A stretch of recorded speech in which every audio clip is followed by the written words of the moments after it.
കൂടുതൽ വാർത്തകളും വീഡിയോകളും കാണാൻ ഈ ചാനൽ സബ്സ്ക്രൈബ് ചെയ്യുക. കൂടെ ബെൽ ബട്ടൺ അമർത്തുക. ഏഷ്യ ലൈവ് ടിവിയുടെ ജ്യോതിഷ പ്രോഗ്രാമിലേക്ക് എവർക്കും സ്വാഗതം. ഇന്നത്തെ എൻ്റെ വിഷയം, വിദ്യാർത്ഥികൾക്ക് വഴിപാടിലൂടെ പരീക്ഷ വിജയം നേടാം. വിദ്യാർത്ഥികൾക്ക് വഴിപാട് നടത്തി, ഇപ്പം പഠിക്കാനൊക്കെ മോശമുള്ള ആൾക്കാരുണ്ട്, പിള്ളേരുണ്ടാവും ഇല്ലേ? എല്ലാവർക്കും പഠിക്കാൻ ബുദ്ധി ഉണ്ടായെന്ന് വരില്ല.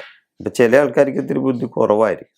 അപ്പോൾ അങ്ങനെയുള്ള ആൾക്കാരെയാണ് നമ്മൾ ഈശ്വരാനുകൂല്യത്താൽ അവർക്ക് ബുദ്ധിവികാസം കിട്ടാൻ വേണ്ടിയുള്ള വഴിപാടുകൾ നടത്തുന്നത് അല്ലേ? അപ്പോൾ അങ്ങനെ പഠിക്കാൻ മോശക്കാരായ വിദ്യാർത്ഥികൾക്ക് ദൈവാനുഗ്രഹത്തോടെ വിദ്യാവിജയം കൈവരിക്കാൻ സാധിക്കും. പരീക്ഷയ്ക്ക് മുൻപായി ഇവരെന്താ ചെയ്യേണ്ടതെന്ന് വെച്ചാൽ, പരീക്ഷയ്ക്ക് മുമ്പായി കുടുംബക്ഷേത്രത്തിൽ പോയി വിളക്ക് തെളിയിച്ച് പ്രാർത്ഥിക്കണം. ഇപ്പൊ കുടുംബക്ഷേത്രമുള്ള കുടുംബത്തിലെ വിദ്യാർത്ഥികൾ അവരുടെ കുടുംബക്ഷേത്രത്തിൽ പരീക്ഷയ്ക്ക് മുമ്പായി പോയി വിളക്ക് കത്തിച്ച് പ്രാർത്ഥിക്കണം.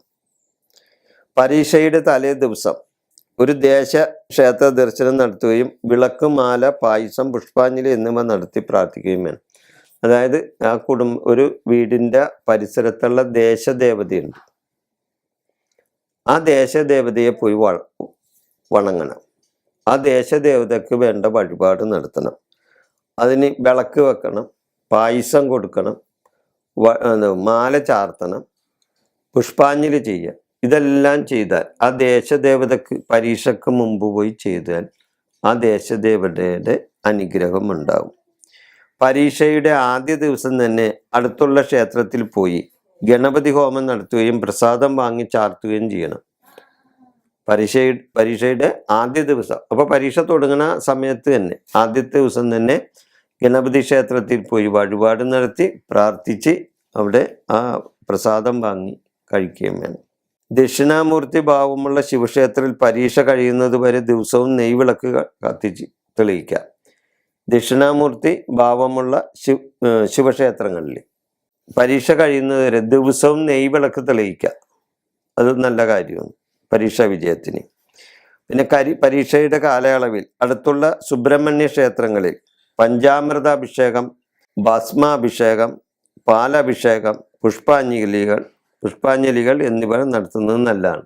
തൊട്ടടുത്തുള്ള സുബ്രഹ്മണ്യ ക്ഷേത്രത്തിലോ അല്ലെങ്കിൽ അതേപോലെ തന്നെ ഇത്തിരി അകന്നുള്ള സുബ്രഹ്മണ്യ ക്ഷേത്രത്തിലാണെങ്കിലും പോയി ഈ പരീക്ഷയുടെ കാലയളവിൽ സുബ്രഹ്മണ്യ പൂജ നടത്താം. അതേപോലെ തന്നെ പഞ്ചാമൃതാഭിഷേകം ചെയ്യാം, ഭസ്മാഭിഷേകം ചെയ്യാം സുബ്രഹ്മണ്യൻ, പാലഭിഷേകം, പുഷ്പാഞ്ജലികളൊക്കെ സുബ്രഹ്മണ്യൻ ചെയ്താൽ പരീക്ഷാ വിജയത്തിന് നല്ലതാണ്. പഠനത്തിൽ മികച്ച ഫലം ലഭിക്കാൻ ആഗ്രഹിക്കുന്നവർ സരസ്വതി യാമത്തിൽ നിത്യവും സരസ്വതിയെ ഭജിക്കുന്നത് ഒരു ശീലമാക്കിയാൽ നല്ലതാണ്. സരസ്വതി യാമത്തിൽ സരസ്വതിയെ ഭജിക്കുക, അതൊരു ശീലമാക്കുക.